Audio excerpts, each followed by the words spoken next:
For a house in the middle of nowhere, there's not a better way to go other than propane.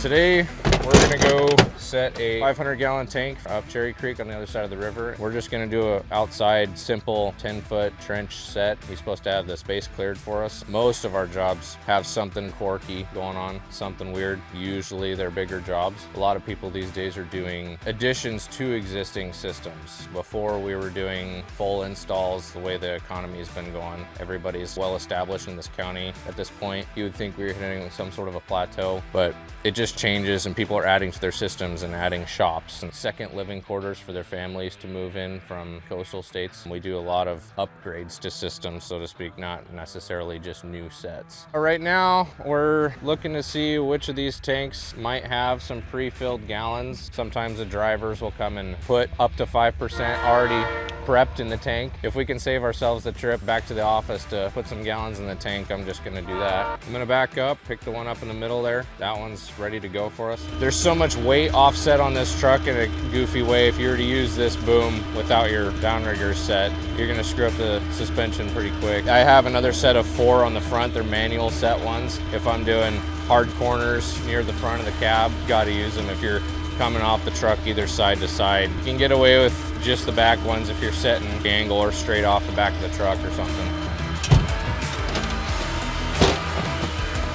Most of my experiences in the truck driving industry or heavy equipment operation, it's a lot more work than anything else I've ever done, but I love doing this. You don't know what you're getting into every single day. It's different. You don't have that repetition. It seems to bother most people. It's literally a different story every day. So very rarely do I see a situation where somebody doesn't have propane. It's a city with natural gas. Anything beyond that, it's propane or wood heat. I would say it's actually safer than electricity. Most of the fires you hear about are electrical. Having the propane as the option in the area, it's huge. It's one of the cheapest sources of energy you can get, especially in a rural area like this where electricity is sky high. One of the most affordable ways for people to get by everything. It's a reliable source of energy that they can actually have in their possession at all times.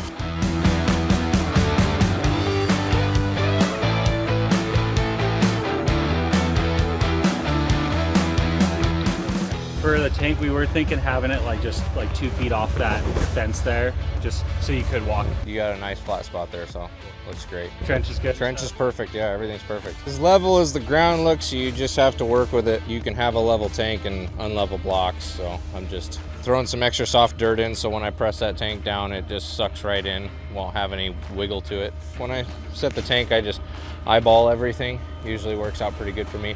I have a sacrificial tape measure. I measure out the feet, the distance of the feet, and just throw it on the ground and throw the blocks down to reference it and get everything nice and perfect before I even set the tank down.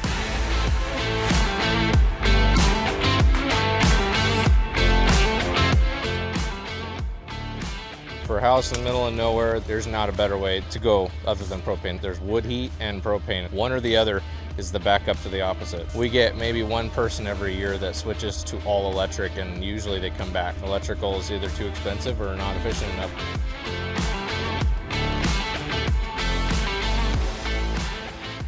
Every time I'm operating the boom, it's full focus. While I'm doing this, I try everything I can to keep the tank to low as elevation as possible. The safest thing to do. If anything goes wrong, if the truck tries to tip, chain or cable doesn't hold up or something falls, something goes wrong, it's a foot off the ground, 2 feet most. These tanks are somewhere around 1,300 pounds. That's it for the set. Some jobs, that's the hardest part. A lot of customers, they want the tank set in the hardest part of the property to reach, somewhere you can't even get the truck. Everything's a full boom out. This is a really easy job. Simple customer, not particular. Considering a minimum requirement to have the tank 10 feet from the building, I like a 10 to 40-foot zone. You're within code, but you're close enough to the tank. If something goes wrong, you shut it off. It's not something people want to look at in their yard, so we do everything we can to accommodate for that, make it pretty or hidden, whatever people want, however people want to look at it. I don't care how many tanks I install. For me personally, it's all about the people, the relationships, the networking.